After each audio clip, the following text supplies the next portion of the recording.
स्वास्थ्य और आयुष विभाग से जुड़े हुए विभिन्न संवर्गों में नियुक्ति पत्र वितरण के आज के इस कार्यक्रम में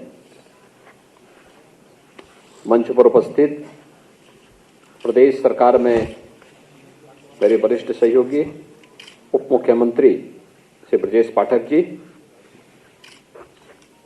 आयुष विभाग के मंत्री श्री दयाशंकर मिश्रा दयालु जी, चिकित्सा स्वास्थ्य एवं चिकित्सा शिक्षा विभाग के राज्य मंत्री श्री मयंकेश्वर शरण सिंह जी, प्रदेश के मुख्य सचिव श्री दुर्गा शंकर मिश्र जी,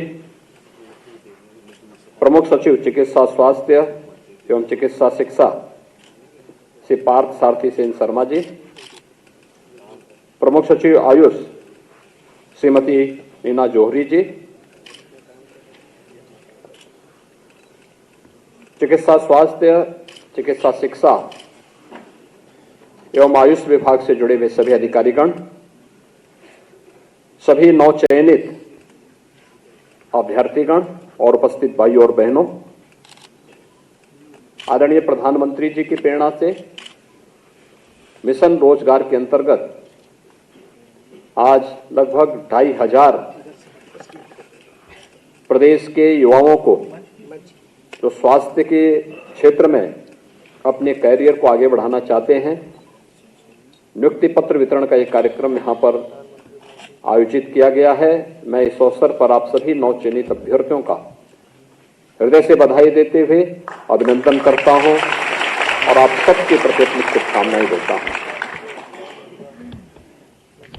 मुझे प्रसन्नता है कि आज एक साथ 278 सहायक आचार्य जो लोक सेवा आयोग के द्वारा चयनित हुए हैं, जिनमें गवर्नमेंट जो हमारे मेडिकल कॉलेजेज हैं और जो हमारे अन्य मेडिकल कॉलेजेस बन रहे हैं, उन सब में इनकी नियुक्ति होनी है।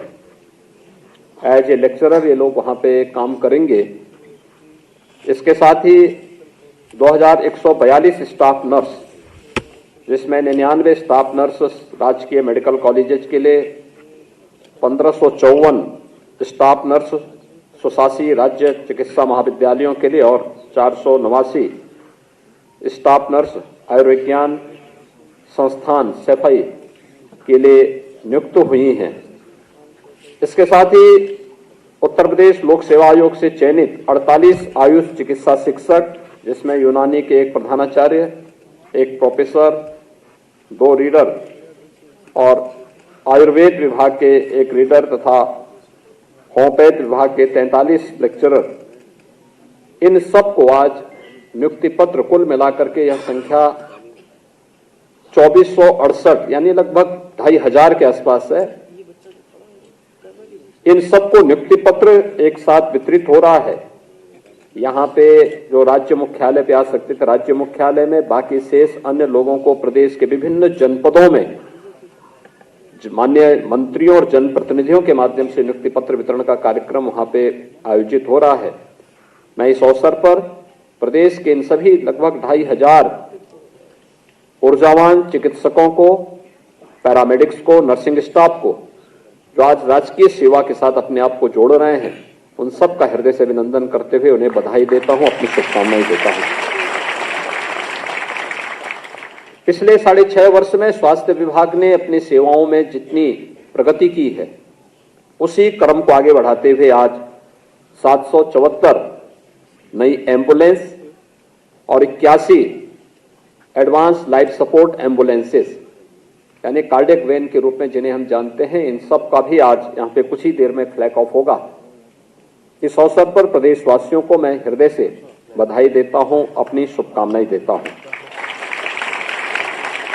हम सब जानते हैं कि जीवन में व्यक्ति के पास कितना भी धन संपदा आ जाए, कितना भी उसके पास वैभव आ जाए, लेकिन अगर उसका स्वयं का स्वास्थ्य उत्तम नहीं है तो उसके लिए इन सब का कोई मूल्य नहीं होता। हमारी परंपरा भी इस बात को कहती है कि शरीर माध्यम खलु धर्म साधनम, यानी जितने भी धर्म के साधन हैं ये सभी स्वस्थ शरीर से ही संभव हो पाएंगे। उत्तम आरोग्यता को प्राप्त करना, और आज तो ये मैं इसको महज संजोग नहीं मानता हूं, बल्कि ईश्वरीय कृपा से यह एक बहुत अच्छा वो है कि इसमें एलोपैथ के भी हैं, तो आयुष से भी जुड़े हुए लोग हैं। एक साथ 2500 ऐसी नियुक्ति पत्र वितरण का एक कार्यक्रम हो रहा है, और यह प्रदेश के स्वास्थ्य विभाग के उत्तरोत्तर वृद्धि और उसके सुदृढ़ीकरण होने की दिशा में एक शुभ संकेत है। पिछले 6.5 वर्ष के अंदर प्रधानमंत्री मोदी जी के मार्गदर्शन में, उनकी प्रेरणा से प्रदेश ने अपने स्वास्थ्य सेवाओं को बेहतरीन किया है। याद करिए 2017 के पहले के प्रदेश की स्थिति क्या थी। हर एक क्षेत्र में पिछड़ा हुआ था, पहचान का संकट था। विकास की बात तो दूर थी, पहचान का संकट था। आप में से बहुत सारे लोग ऐसे होंगे जो उस समय पढ़ते रहे होंगे, उत्तर प्रदेश से बाहर डिग्री लेने के लिए जब गए होंगे तो अपना नाम छुपाने के लिए मजबूर रहे होंगे, अपने गांव का नाम, अपने जिले का नाम, अपने प्रदेश का नाम छुपाने के लिए मजबूर रहे होंगे। ज्यादातर लोग अपना नाम दिल्ली या कहीं और राज्य का लिखाते थे, लेकिन आज मैं कह सकता हूं कि 6-6.5 वर्ष के अंदर किए गए प्रयासों का परिणाम है। आज कोई उत्तर प्रदेश का नाम छुपाता नहीं है, जो नहीं भी होगा वही बोलता मैं उत्तर प्रदेश का रहने वाला हूं। इस दौरान हम लोगों ने उत्तर प्रदेश के अंदर कुछ कदम उठाए हैं, कुछ कार्यक्रम भी किए। अब याद करिए 1947 से लेकर के 2017 तक इन 70 वर्षों में केवल 12 मेडिकल कॉलेज प्रदेश में बन पाए थे, और अगर हम उससे पहले से देखेंगे कुल मेडिकल कॉलेज 2017 तक कितने बन पाए थे, इनकी संख्या मात्र 17 थी। इस दौरान 18 मेडिकल कॉलेज तो क्रियाशील हो गए और 14 नयों का निर्माण हो रहा है, जिसको हम इस सत्र में और अगले सत्र में, जिन पर हम फिर से प्रवेश की प्रक्रिया को वहां भी प्रारंभ करने जा रहे हैं। मेडिकल कॉलेज के साथ नर्सिंग कॉलेज और पैरामेडिकल की भी कोर्सेज प्रारंभ हो, क्वालिटी दी जाए, जिसके बारे में डिप्टी सीएम पाठक जी बता रहे थे कि मिशन निरामया के अंतर्गत एक बड़े अभियान को आगे बढ़ाने का कार्यक्रम चल रहा है। क्योंकि चिकित्सक के साथ साथ पैरामेडिक्स और नर्सिंग स्टाफ की अपनी भूमिका है, वो बैकबोन होता है इस पूरी स्वास्थ्य सेवा का, और इस दृष्टि से क्वालिटी सेवा वे दे सकें, इसके लिए एक औपचारिकता नहीं, बल्कि हम इस दिशा में भी बेहतरीन प्रयास कर सकें, यह एक प्रयास प्रारंभ हुआ है। और उसी प्रयास के क्रम में आज हम सब यहां पर हैं। पहली बार प्रदेश में चिकित्सा और स्वास्थ्य की दृष्टि से अगर हम देखेंगे, इन सेवाओं के स्ट्रेंथनिंग के लिए हम लोगों ने प्रदेश में चिकित्सा शिक्षा में आमूलचूल परिवर्तन के लिए इनका अपना एक स्वयं का विश्वविद्यालय सरदार अटल बिहारी वाजपेयी जी के नाम पे यहां पे एक लखनऊ में बन रहा है, और उसी हमारी जो अटल मेडिकल यूनिवर्सिटी है, सभी प्रदेश के मेडिकल कॉलेजेस से एफिलिएटेड होंगे। उससे उसने कार्य करना प्रारंभ किया, युद्ध स्तर पर कार्य चल रहा है। स्वास्थ्य सेवाओं में बेहतरीन परिणाम भी सामने आए हैं। हम लोगों ने इस दिशा में जो प्रयास प्रारंभ किए, आज उसके परिणाम हम सबके सामने हैं। लगभग 10 करोड़ लोगों को आयुष्मान भारत में या मुख्यमंत्री जन आरोग्य योजना के अंतर्गत हम लोग आज के दिन पे 5 लाख रुपए की स्वास्थ्य बीमा का कवर दे रहे हैं। आज कोई गरीब ये नहीं कह सकता कि स्वास्थ्य सुविधा के अभाव में मुझे अपना उपचार कराने से वंचित रहना पड़ रहा है, क्योंकि चिकित्सक हमारे स्वास्थ्य के केंद्र हैं। गवर्नमेंट डिस्ट्रिक्ट हॉस्पिटल हो, सीएचसी हो, पीएचसी हो, इनमें तो स्वास्थ्य की सुविधा मिल ही रही है, मेडिकल कॉलेजेस में भी मिल रहे हैं, और किसी को अन्य मेडिकल कॉलेज में प्राइवेट संस्थान में जाके करना है तो 5 लाख रुपए का स्वास्थ्य बीमा का कवर भी उसको उपलब्ध हुआ है। डायलिसिस की सुविधा 72 जनपदों में डायलिसिस की सुविधा उपलब्ध करवाई जा चुकी है। हर जिले में आईसीयू स्थापित हो चुके हैं।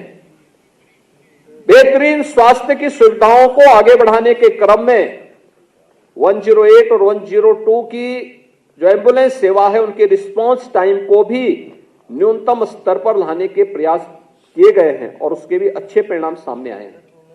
जब प्रयास प्रारंभ होता है तो परिणाम भी उसी प्रकार से हम सबके सामने प्राप्त होते हैं। आज 2 एम्स भी गोरखपुर में और रायबरेली में कार्य करना प्रारंभ कर दिए हैं। यानी ये चीजें दिखाती हैं कि जब डबल इंजन की सरकार होती है तो डेवलपमेंट की स्पीड भी कई गुना बढ़ जाती है और वह स्पीड हम सबके सामने एक और चिकित्सा स्वास्थ्य और चिकित्सा शिक्षा के क्षेत्र में है। तो हमारी ट्रेडिशनल मेडिसिन को भी प्रोत्साहित करने के लिए भारत सरकार ने आयुष मंत्रालय का गठन किया। उत्तर प्रदेश ने भी 2017 के बाद अपना आयुष विभाग, फुल फ्लेज आयुष विभाग को यहां पे स्थापित करके उसने कार्य करना प्रारंभ किया। आज आयुष विभाग के पास अपना स्वयं का आयुष यूनिवर्सिटी भी है। आयुष यूनिवर्सिटी के साथ साथ नए कॉलेजेस को भी मान्यता देने के क्रम में हम लोग तेजी के साथ आगे बढ़े हैं। हेल्थ एंड वेलनेस सेंटर की स्थापना हो रही है।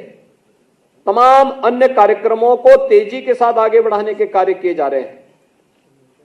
इस क्षेत्र में व्यापक संभावनाएं यूपी में है और उन संभावनाओं को आगे बढ़ाने की दिशा से आज यहां पर आयुष विभाग के द्वारा भी कुछ आयुष के जो शिक्षक थे उनकी तैनाती के कार्यक्रम को आज यहां पे संपन्न किया जा रहा है। भाइयों बहनों, महत्वपूर्ण ये है, इसमें प्रिंसिपल का भी तैनाती हो रही है और साथ साथ सहायक आचार्य के रूप में आपकी भी लेक्चरर की भी तैनाती हो रही है। ये सभी लोक सेवा आयोग से चयनित हुए हैं। सबसे पहली बात यह कि चयन की प्रक्रिया पारदर्शी तरीके का होने का परिणाम है कि आज आप राजकीय सेवा के साथ जुड़ रहे हैं। याद रखना, आपकी गरिमा और आपका सम्मान तभी बना रह पाएगा जब आप समय के 2 कदम आगे चलने की सामर्थ्य रखेंगे। Principal head of the institution होता है। मेरा मानना है कि संस्था का हेड जैसा होगा पूरी व्यवस्था वैसे ही होगी। जहां अच्छे प्रिंसिपल काम कर रहे हैं, समय देते हैं, एक एक गतिविधि पे नजर रखते हैं, वहां पे हमारे मेडिकल कॉलेज भी अच्छे चल रहे हैं, मरीज भी संतुष्ट होता है, कर्मचारी भी टीम भावना से वहां काम कर रहे हैं और वहां पर जो व्यक्ति अपना ये प्रयास करता है वो स्वयं भी यशस्वी हो जाता है। लेकिन जहां पे लापरवाही होती है, टीम वर्क नहीं होता, व्यक्ति अपने तरीके से काम करता है, समय पे नहीं है, स्वयं आता है, किसी चीज पे ध्यान नहीं देता है, केवल एक औपचारिकता बना देता है, तो वह स्वयं तो गाली खाता ही है, हमें भी गाली खिलवा देता है। तो सबसे पहली बात तो ये है कि स्वयं गाली मत खाइए और हम लोगों को भी गाली मत खिलवाइए, ये जरूर ध्यान रखना। दूसरा, इस चीज को ध्यान रखने की आवश्यकता है कि हम एक लेक्चरर के रूप में जा रहे हैं। आपको क्लास तो लेनी है लेकिन ओपीडी में भी बैठना है। और मैं तो कहता हूं प्रिंसिपल को भी अपने विषय से संबंधित ओपीडी को करना चाहिए। 10 ही पेशेंट देखें लेकिन एक अंदाजा लगता है क्या है हमारा ट्रेंड, पब्लिक की आवश्यकता क्या है। हम लोग जब पढ़ते थे तो हम लोग इस बात को मानते थे कि अगर प्रिंसिपल क्लास स्वयं ले रहा है तो मान के चलते थे कि विद्यालय में अनुशासन भी होगा और विद्यालय का रिजल्ट भी अच्छा होगा। लेकिन जब प्रिंसिपल ही लेट में आता था तो मान लेते थे कि विद्यालय तो यानी वो व्यक्ति तो स्वयं अपने जीवन के साथ खिलवाड़ कर इन सभी बच्चों के भविष्य के साथ भी खिलवाड़ कर रहा है और गाली खाता था जीवन। तो ये स्थिति कभी नहीं होनी चाहिए। और मेरा मानना है कि हर चिकित्सा शिक्षा से जुड़े हुए या आयुष से जुड़े हुए किसी भी लेक्चरर को एसोसिएट असिस्टेंट प्रोफेसर हो, एसोसिएट प्रोफेसर हो या प्रोफेसर हो, इनको नियमित ओपीडी में बैठना चाहिए, अपने पेशेंट का नियमित राउंड भी लेना चाहिए और नियमित राउंड लेने के साथ साथ अच्छा होगा महीने के या साल भर के अपने जितने भी पेशेंट हैं उनकी पीएचडी को तैयार रखते हुए, सुरक्षित रखते हुए उस पर अपनी एक केस स्टडी भी बनानी चाहिए। क्या ट्रेंड है, आपके यहां क्या स्थिति है। आप करेंगे ही नहीं, शोध ही नहीं करेंगे, कुछ काम करेंगे नहीं, अपना रिसर्च पेपर ही सबमिट नहीं करेंगे, कैसे नया परिवर्तन आएगा, कैसा नया परिवर्तन आएगा। हमें बहुत सारी चीजों को स्थानीय परिस्थितियों के अनुरूप उसका उपचार भी ढूंढना पड़ेगा और ये संभव है, यह आवश्यक नहीं कि जो बीमारी यहां पर है उस बीमारी का उपचार जापान में या फिर यूरोप में या फिर यूएस में या में ढूंढा जाएगा तब वो आएगी। तब तक कई युग बीत चुके होंगे और पहले यही होता था। आप याद करिए, कोरोना कालखंड आपके सामने है। अगर कोरोना में जो डर रहा था उससे पहले 2014 के पहले वही रहता और प्रधानमंत्री मोदी जी भी ये मानते कि चलो वैक्सीन कहीं दुनिया में लोग बनाएंगे तो वही वैक्सीन हम लोग ला देंगे, ऑर्डर दे देंगे, आ जाएगा, तब तो बच गया भारत का 142 करोड़ की आबादी का भारत। कोरोना पूरे देश को अपने आगोश में ले लेता है। अगर कोरोना के आने के साथ ही लीडरशिप स्वयं नेतृत्व देने के लिए उस चुनौती से जूझने के लिए सामने नहीं आती, 142 करोड़ के भारत को बचा पाना कठिन होता। प्रधानमंत्री मोदी जी ने पहल की, जनता को ही बचाया, पब्लिक उनकी एक एक बात को मानती थी, सिर आंखों में बिठाती थी और साथ साथ उन्होंने रिसर्च के कार्य को भी प्राथमिकता के साथ आगे बढ़ा करके कोरोना की दस्तक के साथ मात्र 9 महीने में दुनिया की 2 सर्वश्रेष्ठ वैक्सीन भारत के नागरिकों की जान बचाने के लिए दे दी। और केवल भारत को ही नहीं बचाया, केवल भारत को ही नहीं बचाया, दुनिया के 100 देशों को अपनी यहां की वैक्सीन भी दी। ये होती है लीडरशिप, पहल करना, अपने स्तर पर कुछ नया प्रयास प्रारंभ कर देना, रिसर्च पेपर लिखना, डाटा हो, उस डाटा के आधार पर एनालिसिस करना और फिर उन कार्यक्रमों को आगे बढ़ाने की तैयारी करना। आप बेहतरीन तरीके से इस कार्यक्रम को आगे बढ़ा सकते हैं और ये दोनों में हो सकता है, आयुष में भी हो सकता है, एलोपैथ में भी हो सकता है। इन दोनों को इस दिशा में प्रयास प्रारंभ करने चाहिए और कोरोना कालखंड में बहुत सारे लोग इस दिशा में कार्य करते थे। अगर हम शोध की संभावनाओं को ही बंद कर देंगे तो सब कुछ बंद हो जाएगा, हम दूसरों पे ही आश्रित रहेंगे और यही होता था पहले।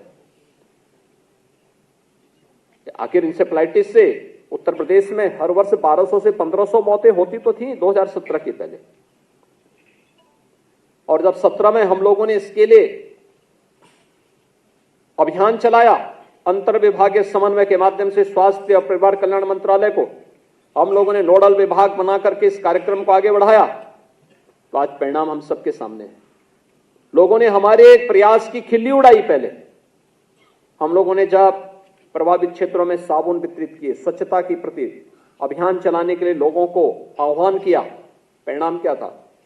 3 दिन तक ट्रायल चला था, मीडिया ट्रायल। ये देखो बयानबाजी शुरू होती, गरीबों का अपमान हो रहा है।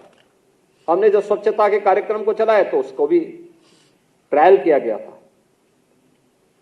और यही केवल यहीं तक सीमित नहीं था।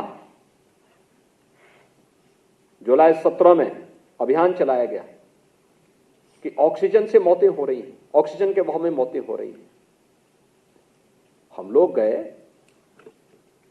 संजोग ये था कि उस संस्थान में 3 दिन पहले मैंने स्वयं विजिट किया था। मैं भौचक था, जब मैं गया वही पेशेंट वहां लेटे हुए, तो मैंने प्रिंसिपल से पूछा, मैंने कहा भी आखिर ऑक्सीजन के अभाव में कौन लोग मरे हैं? पेशेंट तो सब वही हैं, क्योंकि जिनको मैं 3 दिन पहले देख के गया था। कहा साहब पता नहीं कैसे कोई चला रहा है। ये चीजें भी होती हैं।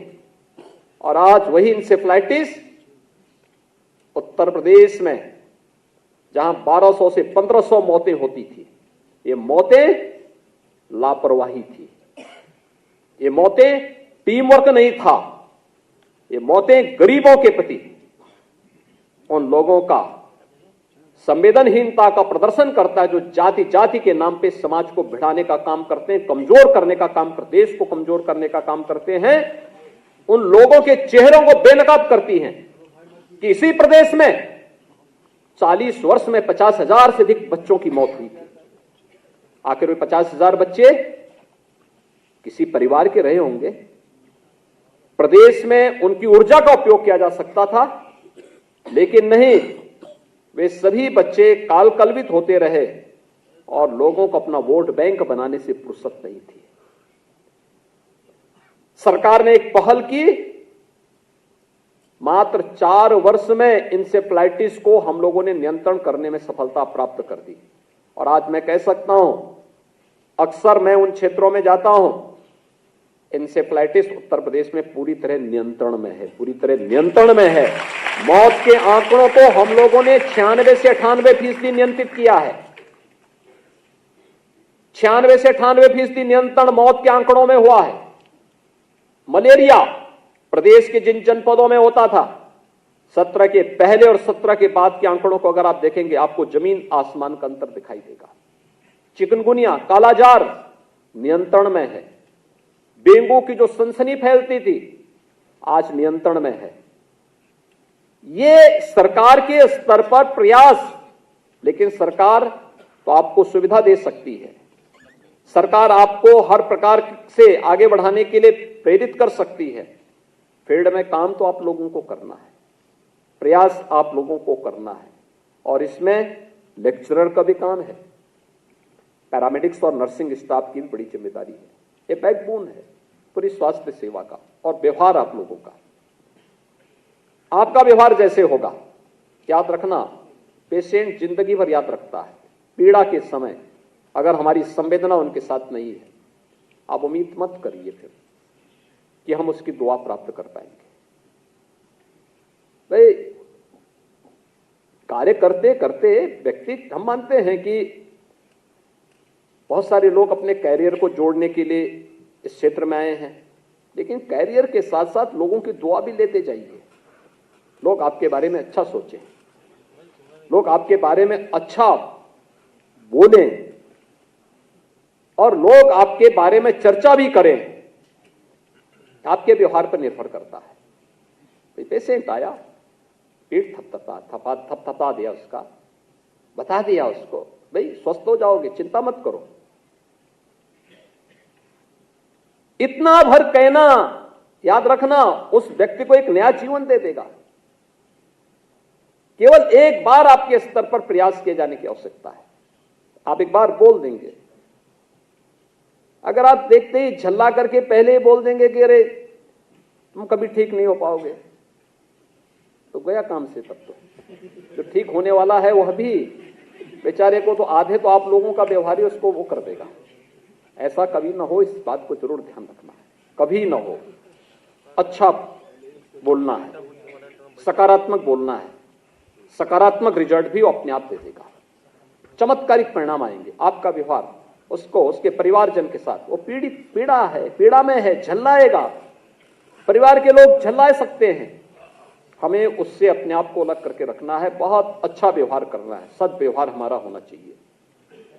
किसी के साथ भी दुर्व्यवहार न हो, इस बात का जरूर ध्यान में रखें। आपका भी और आपके संस्थान के नाम को वे बढ़ाएंगे। और आज इसीलिए सरकार का पहल है कि मैन पावर की पूरी आपूर्ति हो, चाहे वह आयुष विभाग के हों, चाहे वह स्वास्थ्य और परिवार कल्याण विभाग के हों, या फिर चिकित्सा शिक्षा विभाग से जुड़े हुए हों। सभी में पर्याप्त मात्रा में हम मैन पावर उपलब्ध करवा सकेंगे, लोगों को हर प्रकार की सुविधाएं उपलब्ध करवा सकेंगे, अन्य सुविधाओं को भी दे सकेंगे।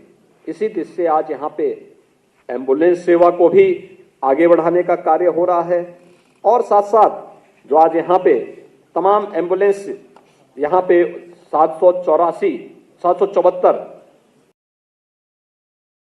एम्बुलेंस और साथ साथ 81 जो हमारी एडवांस लाइफ सपोर्ट एम्बुलेंस है, इसको भी संचालित किया जा रहा है। आप याद करिए 17 के पहले लाइफ सपोर्ट एम्बुलेंस तो यूपी में नहीं थी। भारत सरकार उस समय देना चाहती थी, लगभग 150 देना चाहती थी। 17 के पहले की सरकार ने मना कर दिया। यानी लाइफ सपोर्ट एम्बुलेंस की उनके लिए कोई उपयोगिता नहीं थी, वे ये मानते थे। 17 के पहले की सरकारों ने यह मान के चला था कि अगर उनका नाम नहीं रहेगा किसी एम्बुलेंस में तो उसको हम प्रदेश में नहीं चलने देंगे। जब हम मार्च 17 में आए, हमने अचानक पत्र पढ़ा भारत सरकार का कि भारत सरकार फ्री में 150 लाइफ सपोर्ट एम्बुलेंस देना चाहती है।